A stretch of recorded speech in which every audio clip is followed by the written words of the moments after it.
투자 리포트 주식의 발견은 SBS BG앱에서 실시간으로 시청이 가능합니다. SBS BG앱을 다운받으셔서 시청하시면 더 많은 정보를 얻을 수가 있습니다.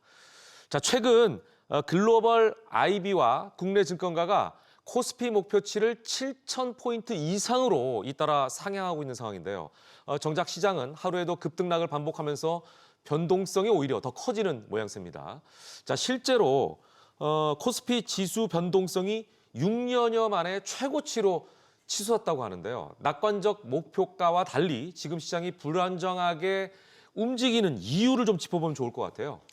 네, 일단 뭐 2월 29일 네. 한국거래소에 따르면 이달 들어서 이제 코스피 일중 변동성이 평균 3.32%로 좀 집계가 됐는데요. 네네. 이 부분이 이제 6년 만에 이제 최고치로 좀 치솟은 상태입니다. 결론부터 좀 말씀을 드려서 주가가 이제 너무 급격하고 빠르게 상승을 했기 때문에 네네. 투자자들이 좀 경계하고 있다고 좀 보는 건데요. 예. 국내 증시가 1월 달 기준으로 상승률이 21%를 좀 보였는데 전 세계 주요 20개국 그러니까 G20 중에서 1순위로 제일 가파른 상승세를 좀 보여줬습니다. 예. 뭐 2위인 이제 튀르키예가 17%, 그리고 3위인 브라질이 11% 상승률에 대비해서 뭐 격차가 이제 어마어마하게 좀 크고 빠르다는 뜻이겠죠. 네. 또 이제 투자 규모도 굉장히 좀 커졌는데요. 지난해 12월 기준으로 투자 예탁금이 이제 100조 원을 좀 넘어갔기 때문에 그만큼 이제 신중하고 하락에 또 민감할 수밖에 없다고 좀 보는데요. 네네. 뭐 한편으로는 이제 국내 증시에 언제든지 이제 투입될 수 있는 예비성 자산이 좀 남아 있다는 점에서 추가 상승을 전망하는 요인으로도 또 해석을 하고 있습니다. 어쨌든 이제 지금 이제 글로벌 금리 인하를 좀 예상을 하거나 AI와 이제 반도체 중심의 실적 호조에 따른 기대감들이 이제 선반영되고 있기 때문에 네네. 이 부분이 아직은 뭐 실물 경제에 좀 반영이 좀 덜 돼 있다고 좀 보고 있고요. 네. 경기 회복을 좀 체감하고 있지 않아서 아직은 이제 구조적 불확실의 단계를 좀 보고 있고 조금 더 이제 증시 변동성이 좀 심화되는 모습을 나타날 거라고 좀 예상을 하고 있습니다. 언제까지냐면은 아무래도 이제 상반기는 좀 지나야 된다고 좀 판단을 하고 있는 거죠. 상반기까지는 좀 더 조심하자. 네, 맞습니다. 이런 말씀이신 것 같고. 자, 그러면은 이제 이 부분이 가장 중요하겠죠. 변동성이 큰 시장이기 때문에 투자자들은 정말 혼란스럽거든요. 어떻게 해야 됩니까? 일단 뭐 변동성이 큰 시장에 있어서는 가장 중요한 건 기법이 아니라 저는 좀 심리와 태도라고 생각을 하는데요. 저는 항상 매수 욕구를 얼마나 잘 다스리느냐가 수익을 좌우한다고 이야기를 많이 합니다. 자, 많은 분들이 시장이 올라갈 때 불안해서 혹은 뒤처질까 봐 매수를 좀 하시는데 저는 좀 그 반대로 접근을 하는 걸 선호하거든요. 상승장에서는 적극적으로 매수를 하지 않고요. 사고 싶은 종목이 생기면 바로 매수를 하는 게 아니라 관심 종목에 넣어두고 기다리는 편에 속해 있습니다. 하락장이나 폭락장에 왔을 때로 전제를 준비하는 매매를 선호를 하는데 자, 또 하나의 기준으로 삼는 건 시장 주도 섹터였던 그 종목들인데요. 네. 이미 한 사이클을 주도했었던 종목이 고점 대비 30% 내외로 조정을 받았을 때 저는 그때부터 분할 매수를 권장합니다. 자, 이게 어찌 보면 가장 단순한 매매인데 실제로 계좌를 가장 안정적으로 만들어주는 방법이기도 하고요. 네. 자, 결국 원칙은 좀 단순한데요. 하락장에서는 적극적으로 매수를 고민을 하고 상승장에서는 욕심을 줄이고 수익 실현을 하는 거를 목표로 합니다. 자, 너무 뻔한 이야기처럼 들리긴 하겠지만 이 기본을 못 지켜서 계좌가 망가지는 경우가 정말 많거든요. 매수 욕구만 잘 통제해도 적어도 계좌가 무너지는 일은 크게 줄어들고 계좌 자체는 훨씬 더 건강해질 것입니다. 네. 그러니까 매수 욕구를 좀 통제하라. 이런 말씀이신데 이게 제일 어려운 거잖아요. 예. 남들은 막 들어가가지고 막 돈을 버는 것 같은데 쉽게 얘기하면 나만 처지는 거 아니야? 이런 심리가 좀 발동할 수 있거든요. 어쨌거나 지금의 변동성을 두고 지수 하단을 다지면서 점진적으로 상승을 하는 과정이라고 해석하는 분들이 또 많이 있어 보입니다. 자, 이 개인 투자자 입장에서는 지금이 버텨도 되는 조정인지 아니면 피해야 할 하락의 시작인지 이걸 구분할 수 있으면 좋을 텐데 어떻게 구분할 수 있을까요? 네, 일단 뭐 지금 뭐 증권사 애널리스트나 이제 투자 자문력들 예상과 좀 다르게 네. 뭐 시장이 이제 언제든지 후퇴할 수 있는 가능성이 좀 남아 있다고 보고 있습니다. 뭐 사실 이제 명확한 이유보다도 이제 의도적으로 이제 하락을 좀 유도해서 더 낮은 가격의 주식을 좀 물량을 좀 흡수하는 모습들이 좀 나타날 수가 있기 때문에 네. 사실상 누구도 뭐 예측을 하거나 판단할 수 있는 게 아니라고 좀 현실이라고 좀 보고 있는데요. 네. 지금 이제 분명히 혼조세를 좀 보이고 있지만 아직까지 이제 상승세가 더 유지가 될 수가 있어서 또 미리 또 하락장을 또 걱정해서 선대응할 필요까지는 없다고 좀 이렇게 생각을 하고 있고요. 만약에 이제 예측을 좀 해본다면 시장보다 앞서갈 수는 없겠고 실시간 시장의 흐름을 좀 지켜보면서 따라갈 수밖에 없는 입장이라고 좀 보여집니다. 외국인 포지션이 참 중요한데 그렇죠. 현물 매수세가 좀 늘어나고 선물 포지션에서 이제 순매수가 좀 발생을 한다면 증시 반드시 상승으로 좀 판단을 하고 반대로 이제 숏 포지션이 좀 쌓이면은 방어적으로 좀 하락을 좀 대비를 해야겠습니다. 한국 증시가 이제 외국인 자금 흐름에 좀 민감하기 때문에 글로벌 금리 인하에 대한 기대감이 좀 낮아지는지 대외적인 흐름도 굉장히 좀 주시를 좀 해주셔야겠고요. 네. 무엇보다 이제 삼성전자와 SK하이닉스 이 두 기업은 완전히 시장 지표로서 단기 평선 아래로 이제 주가가 좀 떨어지면 네네. 시장이 좀 심하게 요동을 칠 수 있기 때문에 이 부분도 좀 매일같이 좀 체크를 하고 있습니다. 그러네요. 자, 그러니까 미리 하락장 걱정할 건 아니다. 네. 예, 투자는 원래 마음 그대로 이렇게 이어가면 좋겠다. 이제 이런 말씀이신 것 같습니다. 자, 투자할 때 궁금한 것들 많으시죠? 주식이 발견 카카오톡 채널 검색한 이후에 친구 추가하시면 궁금한 것들을 언제든지 자문역들에게 질문할 수 있고 답변을 받을 수가 있습니다. 자, 이번에 자문역들이 주목하는 섹터를 골라서 투자법을 들어보려고 합니다. 오늘 이 시간이 굉장히 중요한 시간이 될 것 같아요. 첫 번째는 원자력입니다. 자, 미국 트럼프 대통령이 관세 인상 가능성을 연이어 언급하면서 통상 압박 수위를 높이고 있는 가운데 원전 산업이 제2의 마스가처럼 협상 지렛대가 될 수 있다는 분석이 나오고 있는 상황이거든요. 자, 실제로 원전이 관세 압박 국면에서 유효한 협상 카드가 될 수 있을까요? 네, 일단 뭐 미국과 이제 관세 협의가 계속해서 좀 진행될 예정인데 네. 관세 인상을 좀 막아내기 위해서 이제 대미 투자 그 프로젝트에서도 속도가 조금은 더 붙을 것이라는 전망치가 좀 더해지고 있고요. 특히 이제 한미 조선 협력 사업인 이제 마스가 프로젝트에 이어서 원자력 협력 사업인 이제 마누가 프로젝트가 새로운 협상 카드가 될 수 있을 것이라는 뭐 기대감들이 좀 쏠리고 있는 입장입니다. 이번 이제 산업부 방미 일정에서 러트닉 그 장관 외에도 네네. 미국 에너지부 장관과의 이제 미팅이 있었다는 점이 이 주장을 좀 이제 뒷받침을 해주고 있는데요. 네. 에너지 그리고 이제 지원 분야에서 실무 협의 채널을 좀 개설을 하고 협력 방안을 계속 논의하고 있다는 부분이 주목을 좀 받고 있습니다. 네, 자원 분야죠. 네, 자원 네네. 분야에서 현재 이제 미국 AI 그 확산에 따른 전력 수요를 좀 감당하기 위해서 원자력 발전을 좀 강조를 하고 있고 네. 트럼프 대통령이 이제 원전 그 르네상스를 좀 선언하기도 했는데 원천 기술을 좀 보유하고 있지만 인프라가 부족한 미국과 그리고 원천 기술은 없지만 국내 원전 건설과 해외 수출 레퍼런스를 갖고 있는 한국이 건설을 담당하는 형태로 협력 방안이 나타날 것이라고 이제 추측을 하고 있습니다. 네, 아주 긍정적인 소식도 전해지고 있어요. 네. 협력 범위가 대형 원전에 그치지 않고 소형 모듈 원자로, 즉 SMR과 가스 터빈까지 확장될 가능성이 있다는 얘기가 있더라고요. 아, 네, 맞습니다. 네. 지금 핵심 배경은 그게 미국의 이제 전력난으로 이어지는데요. 자, AI 데이터 센터가 폭발적으로 늘어나면서 네, 네. 전기를 쏘는 속도는 빨라졌는데 그 전기를 만들어내는 설비 공급이 그 속도를 따라가지 못하고 있는 상황이 발생되고 네. 있습니다. 자, 한국 입장에서는 관세 정면 충돌을 하기보다는 미국이 당장 필요한 전력 인프라를 채워주는 방식으로 협상 카드를 쓰는 전략에 더 현실적인 선택이 될 거고요. 여기서 등장하는 게 SMR인데 SMR은 쉽게 말해서 기존 원전보다 더 작고 빨리 지을 수 있는 소형 원전으로 전력 수요가 갑자기 늘어난 미국 입장에서는 네, 네. 굉장히 좀 매력적인 대안으로 볼 수 있습니다. 그렇죠. 빨리 지어서 빨리 전기를 생산할 수 네. 있으니까. 그래서 미국 어떻게 보면 한국 기업들은 네. 테라파워, 네. S에너지, 뉴스케일 파워 같은 이제 미국 핵심 SMR 기업들과 협력 체계를 구축해 놓은 상태라서 두산에너빌리티 같은 경우는 SMR 핵심 부품을 대신 만들어주는 일종의 파운드리 역할을 맡으면서 2030년도까지는 수주 확대를 목표로 하고 있습니다. 자, 여기에 가스터빈도 같이 봐야 하는데요. 자, 가스터빈은 전기를 빠르게 만들어야 할 때 필요한 핵심 설비인데 현재 글로벌 공급이 부족해서 납기가 굉장히 중요해진 상황입니다. 자, 두산에너빌리티는 이 가스터빈 생산 능력을 2026년에 8기까지 늘릴 계획이고요. 네. 이 타이밍이 미국 데이터 센터 전력 프로젝트와 정확하게 맞물리고 있다는 겁니다. 아, 자 이제 원전을 짓는 데 있어서 굉장히 다양한 분야로 수주가 확장되더라고요. 이 과정에서 어떤 분야의 기업들이 수혜를 받을 것으로 예상하십니까? 네, 일단 뭐 원자력은 안전 기준이 상당히 좀 높기 때문에 규제와 인허가가 굉장히 좀 복잡하고요. 네. 공사 기간도 이제 10년 단위로 이제 상당히 길기 때문에 발주처를 좀 나눌 수가 없고 하나의 회사가 이제 설계부터 시공, 조달까지 이제 통째로 책임지는 EPC 방식이 좀 주를 이루고 있습니다.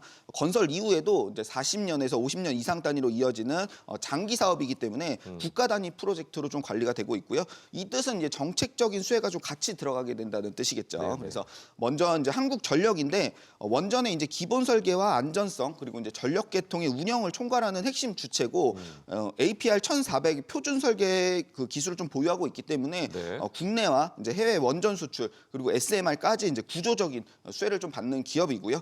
현대건설도 최근에 이제 원자력 1순위로 좀 부각이 되는데 아랍에미리에이트 이제 바라카 원전에서 EPC를 좀 주관을 했고 국내 이제 신한울 그리고 신고리 원전 시공 경험이 좀 있습니다. 그래서 항상 해외 원전 논의가 나올 때마다 이제 최상단에 좀 이름을 좀 포함이 되는 게 현대건설이더라고요. 그리고 이제 두산 에너빌리티는 이제 원자로 주기기를 좀 조달하는 기업으로서 이제 매출의 이제 핵심 수혜 대상인데 너무나 이제 잘 아는 기업이고 그렇죠. 그리고 한전 KPS는 원전의 이제 시운전과 정비 그리고 이제 장기 유지 보수를 좀 담당하면서 안정적인 현금 창출이 지속되는 부분과 BHI의 보조기기 관련주로서 보일러와 열교환 계통의 이제 수혜를 받는 기업까지 대표적인 원자력 관련주들입니다. 들어보니까 다 굵직굵직한 그런 회사들이네요. 그죠? 예. 자, 최근 미국뿐만 아니라 유럽과 중동 등 전 세계적으로 원전 건설이 다시 속도를 내고 있는 모양새인데요. 이런 글로벌 원전 확대 흐름 속에서 국내 기업들이 실제로 수주를 맡을 가능성 어느 정도로 보고 계세요? 지금 전 세계적으로 원전 건설이 동시에 늘어나면서 네네. 국내 원전 건설, 기자재 기업들의 해외 수주 기회도 전반적으로 열려 있는 상황이긴 합니다. 다만 어디서나 똑같이 수주할 수 있는 구조는 아니고 시장별로 좀 역할이 나뉘는데요. 자, 유럽은 러시아 가스 의존 탈피와 탄소 중립 때문에 체코, 폴란드, 터키 중심으로 원전 발주가 늘고 있고요. 한국 수력 원자력이 체코 두쿠바니 원전에서 교도부를 확보했다는 점이 핵심입니다. 자, 이 프로젝트가 성공을 하면 이후 유럽 추가 수주로 이어질 가능성이 큰데 자, 미국은 대형 원전보다는 AI 데이터 센터 전력난 때문에 SMR과 가스터빈이 중심이고요. 두산 에너빌리티와 국내 건설사들이 협력 수주 논의를 진행 중에 있습니다. 자, 중동과 터키는 UAE 바라카 원전 성공 이후 한국형 원전에 대한 신뢰가 이미 형성된 시장으로 이제 사우디, 터키 등에서 실제 수주 가능성이 상당히 높은데요. 동남아, 아프리카, 중남미는 신흥 시장으로 한국의 실적과 기술력이 경쟁력으로 보고 있습니다. 네네. 다만 미국, 유럽 일부 선진국에서는 제약이 있어서 직접 EPC보다는 SMR, 기자재, 설계, 운영 같은 간접 참여가 현실적인 구도로 볼 수 있겠습니다. 그렇군요. 자, 이런 가운데 정부가 신규 대형 원전 2기 그리고 소형 모듈 원전 SMR 1기 건설을 그대로 추진하기로 했는데요. 그동안 이어졌던 원전 정책의 불확실성이 사실상 정리됐다라고 봐도 될까요? 네, 일단은 네. 뭐 이번 정부에서 이제 원자력 건설의 이제 부정적인 입장을 좀 바꾸고 지난 정권 때 마련됐던 11차 전력 수급 기본 계획을 좀 원안대로 추진하기로 결정을 좀 했습니다. 네네. 이 계획의 핵심은 이제 말씀드린 대로 이제 신규 원전 2기와 SMR 1기 완공이 이제 주 목적인데요. 통상적으로 이제 정권이 교체가 되면은 이전 정부에서 수립했던 중장기 계획들이 이제 수정되거나 폐기되는 경우들이 굉장히 좀 많은데 이번에는 좀 예외적인 선택이 좀 내려졌다고 좀 볼 수가 있겠습니다. 그 배경에는 이번 정부의 핵심 정책 목표인 AI 대전환 시대에 좀 있다고 좀 보는데요. AI와 데이터 센터 그리고 이제 반도체 산업 확대로 인해서 막대한 전력 수요가 좀 증가하게 됐고 네네. 좀 이를 좀 안정적으로 감당할 수 있는 현실적인 전력망은 원자력 이외에는 마땅한 대응책이 없다고 좀 판단했을 가능성이 좀 크다고 보고 있습니다.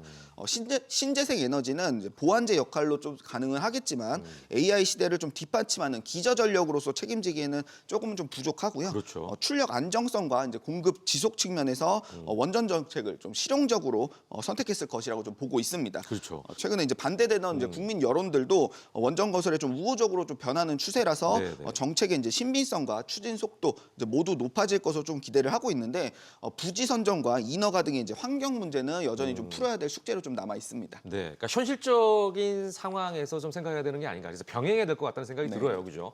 또 대규모의 전력을 안정적으로 공급해야 되는 문제가 있다 보니까 그러지 않나 싶습니다. 자, 원전의 경우는 하나를 짓는데 잘 아시는 것처럼 장시간 소요가 되지 않습니까? 자, 이런 부분에서 투자자들 입장에서는 주의할 점도 있을 것 같아요. 워낙 긴 기간 동안 소요가 되기 때문에. 예, 말씀하신 네. 것처럼 원전 프로젝트는 기본적으로 긴 시간의 싸움입니다. 네네. 자, 대형 원전은 설계부터 착공 완공까지 보통 10년 이상이 어휴, 걸리고 네. 길게는 15년까지도 걸리거든요. 예. 자, 그래서 수주 뉴스가 나올 때는 주가가 단기간 안에 크게 반응을 하긴 하지만 있지만 그 이후에는 오히려 불확실성이 좀 커질 수 있습니다. 예를 들어서 체코 두코바니 같은 프로젝트도 부지 문제나 규제 심사, 부품 공급 지연 같은 변수로 공사가 2년에서 3년 더 늦어질 수도 있는데 자, 이렇게 되면 공사비가 당초 계획보다 20%에서 50%까지 늘어나는 경우도 생깁니다. 많이 늘어나네요. 예, 그죠. 문제는 이 기간 동안 기업 입장에서는 매출과 이익이 바로 잡히지도 않고 네. 뒤로 밀리기 때문에 실적 변동성이 상당히 커진다는 점인데요. 예. 자, SMR은 작게 나눠서 짓는 방식이라서 공사 기간이 3년에서 5년 정도로 줄어들긴 하지만 미국의 안전 인증과 규제 절차가 길어서 실제 수주속도는 기대보다 좀 낮을 수도 있습니다. 여기에 정책과 정치 리스크도 큰데요. 자, 원전은 대표적인 정책 산업이라서 네. 정권이 바뀌거나 뭐 탈원전이나 이런 정책 방향 전환으로 프로젝트가 취소가 되는 경우도 있습니다. 그래서 맞아요. 지연될 수 있는 부분들도 예. 있는데 그리고 해외 사업도 현지 정치 상황이나 분쟁, 환율 변동에도 영향을 좀 크게 줍니다. 그렇겠죠. 여기에 관세 같은 무역 정책 변화까지 겹치면 수익성 자체가 흔들릴 수도 있기도 하고요. 짓고 손해 볼 수도 있겠네요. 그렇죠. 예. 마지막으로 원전은 안전 이슈에 굉장한 민감한 산업인데요. 예, 예. 글로벌 원전 사고나 안전 논란이 한 번만 터져도 실제 실적과 상관없이 업종 주가 전체가 전체적으로 흔들릴 수 있습니다. 자, 중국이나 러시아 저가 수주 공세로 경쟁이 심해질 가능성도 항상 열려 있다는 건데, 자, 그래서 원전 관련 주식은 뉴스 하나에 하루 이틀 사이에 10%에서 20%가 움직이는 경우도 흔하고 네. 단기 기대감만 보고 접근하면 변동성에 휘둘릴 수 있는 구조라는 점은 꼭 이해를 하셔야 됩니다. 그렇군요. 네. 자, 이렇게 빠르게 변하고 있는 시장, 수많은 종목 중에서 무엇을 선택해야 할지 너무나 고민이 많이 되시죠. 오늘의 핵심 테마 속에서 자문역들이 직접 금은동 종목을 엄선해서 여러분의 선택을 도와드리겠습니다. 종목에 관한 분석이 궁금하시다면 주식의 발견 카톡 채널 검색한 이후에 친구 추가해 주시면 많은 정보를 빠르게 받아볼 수 있습니다. 자문역들의 세심한 분석과 함께 관련 종목의 리포트까지도 전해드리겠습니다. 자, 그럼 이 시간에는요, 박상훈 자문역과 함께 원전 섹터에서 주목할 금은동 종목 알아보도록 하겠습니다. 먼저 동메달부터 공개합니다. 네, 원전주 동메달은 바로 DLENC입니다. DLENC. 네, 현 시장에 이제 대우건설이 한 달 만에 이제 100%가 넘는 폭등이 좀 나왔는데 원자력의 이제 핵심 기술들도 당연히 중요하지만 원전은 이제 설비 사업이 아니라 이제 구조물 사업이라는 점에서 방사선을 좀 차폐하고 지진이나 충격을 좀 방어하는 안전성 문제도 굉장히 좀 중요하기 때문에 건설주 역시 꾸준하게 좀 부각이 좀 되는데요. 네네. 현대건설이나 뭐 대우건설이 고점을 좀 이루고 있기 때문에 상대적인 저점을 유지하고 있는 DLENC가 좀 부각이 될 수 있다고 좀 판단을 하고 있습니다. 건설 전문 기업으로 이제 토목 인프라와 석유, 정유, 이제 가스 발전에 대한 EPC 그리고 도시 정비 사업 등의 이제 세 가지 사업 방향들이 좀 있고요. 특히 이제 플랜트 분야에서 해외 EPC 경쟁력을 좀 갖추고 있다는 점에서 원전에 대한 영향은 좀 적지만 이제 테마주로서 수급이 좀 교체될 수 있는 부분을 주목을 좀 하고 있습니다. 지난해 이제 아마존이 주최했던 이제 미국의 그 엑스에너지 펀딩에서 네. 두산 에너빌리티와 함께 참여를 좀 했고요. 네. 5억 불의 투자 중에서 2천만 달러로 두산 에너빌리티 이제 500만 달러 대비해서 DLENC가 훨씬 더 이제 많았기 때문에 그러네요. 네, 수혜를 더 톡톡히 좀 받을 수 있다고 보고 네 배나 있고요. 되네요. 네. 네. 엑스에너지는 이제 4세대 고온가스로 SMR을 좀 개발한다는 점에서 국내 11차 전력수급 계획 원전 사업에서 우선적으로 수혜를 좀 받을 수 있겠고요. 2월 안에 이제 한국형 소율 원자로인 ISMR에 대한 이제 표준 설계 인가 신청이 추진 중에 있어서 네. 재료도 좀 남아 있다고 좀 판단을 하고 있습니다. 2월 9일에 이제 증권사 목표치가 상향돼서 주가가 이제 급등을 출현한 상태인데요. 상승분이 반납되는 47,500원 수준까지 조정을 조금 더 기다려 주시고요. 목표가는 이제 신한투자증권과 동일하게 네. 59,000원을 좀 제시드리도록 하겠습니다. 네. 자, 정확한 목표가까지도 제공해 주셨습니다. 동메달 기업 DLENC입니다. 자, 이제 은메달 기업 공개해 주시죠. 네, 은메달 기업은 바로 태웅입니다. 태웅. 네, 이 기업은 이제 원자력 외에도 이제 풍력과 조선, 플랜트 등의 이제 고실내 사업에서 필수적인 대형 단조 부품을 좀 공급하는 기업인데요. 특히 이제 부산 공장에 이제 보유 중인 13,000톤급의 프레스는 뭐 국내뿐만 아니라 이제 글로벌 기준으로 이제 희소성이 높은 장비로서 SMR 이제 소형 모듈 원자로의 주기기의 핵심 부품을 뭐 직접 생산할 수 있는 물리적인 경쟁력을 좀 갖추고 있습니다. 현재 이제 PBR 1배 내외로 지난해 이제 주가가 많이 오른 편이지만 이제 자산 대비해서는 이제 고점이라고 볼 수는 없겠고요. PER은 이제 24배로 실적 대비해서는 기대감이 조금은 이제 선반영되어 있다고 보고 있습니다. 그러니까 이제 실적 발표가 나오더라도 이제 급등이 나오는 기업이 아니라는 뜻이니까 네, 네. 실적 발표에 너무 또 민감하게 보실 필요는 없겠고요. 특히 이제 미국 매출이 이제 3,500억에서 4,800억 달러로 수준이었는데 네, 네. 지난해 이제 3분기 966억 $100로 이제 과도하게 좀 낮아져 있었습니다. 아무래도 이제 관세 영향을 좀 크게 받았다고 좀 보고 있는데 네네. 이번에 이제 대미 투자 특별법이 또 준비가 되고 있으니까 개선되는 부분까지도 기대를 좀 해보겠습니다. 네. 풍력과 이제 플랜트 기업으로 인식이 돼서 주가 흐름이 다소 부진한데 어차피 이제 신재생 정책도 시행이 안 될 리가 좀 없겠죠. 그래서 복합적으로 좀 봐주시고 지난해 이제 큰 폭으로 조정 이후에 안정권에 좀 머무르고 있기 때문에 하락에서도 조금은 자유롭다고 좀 판단을 하고 있습니다. 손절가 27,000원이 이탈되지 않으면 뭐 지속적으로 좀 보유를 하셔서 네. 목표가 42,000원까지 중기적 플랜을 좀 기대하시고 공략해 보실 권고 드리겠습니다. 그렇습니다. 잘 들으셨죠? 은메달은요, 이름 자체가 웅장하네요. 태용이 차지했습니다. 자, 이제 마지막으로 금메달을 알아볼 텐데요. 금메달 종목명은 방송에서는 공개되지가 않습니다. 알고 계시죠? 오직 주식의 발견 카톡 채널에서만 공개가 됩니다. 금메달 종목명이 궁금하시다면 주식의 발견 카카오톡 채널을 검색한 이후에 친구 추가해 주시면 바로 확인이 가능합니다. 자, 이제 금메달 종목에 대한 힌트는 전해드리겠습니다. 네, 이제 주식의 발견 카카오톡 채널에서 공개되는 이제 금메달 기업 힌트 좀 제공해 드리겠습니다. 네.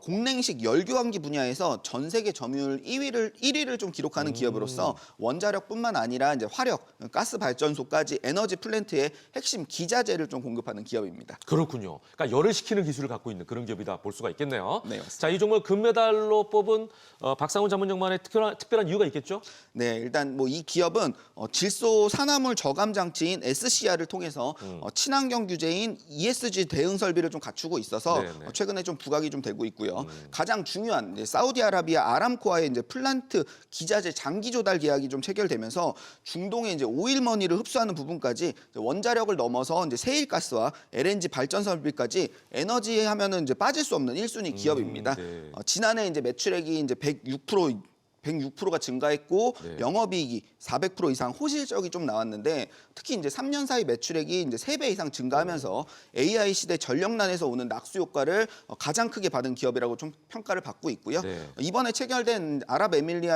아랍에미리트와의 계약을 토대로 해서 중동 시장에서 이제 공냉식 열교환기를 공급하는 기업이 이 기업밖에 없기 때문에 특수성과 이제 독점성을 좀 누릴 수가 있겠습니다. 네, 네, 네. 사우디 장기 공급 계약이 이제 금액이 노출이 되지는 않았지만 중동 시장을 공략하는 중요한 내용이었는데 시장에서 좀 아직 부각이 좀 덜 됐습니다. 그래서 27%대 폭등 이후에 2월 조정과 함께 상승을 좀 반납했기 때문에 시장이 좀 알아채기 전에 좀 발빠르게 저점을 좀 매수해 주실 필요가 좀 있겠고요. 지금이네요. 네, 그리고 전고점 65,000원 그 탈환까지 약 42%대 수익성을 좀 예상을 할 수가 있기 때문에 매력적인 부분이 좀 크다고 보고 있습니다. 네. 충분히 조정을 좀 받았기 때문에 뭐 60일 이동 평균선이 이탈되지 않는다고 좀 판단이 되는데요.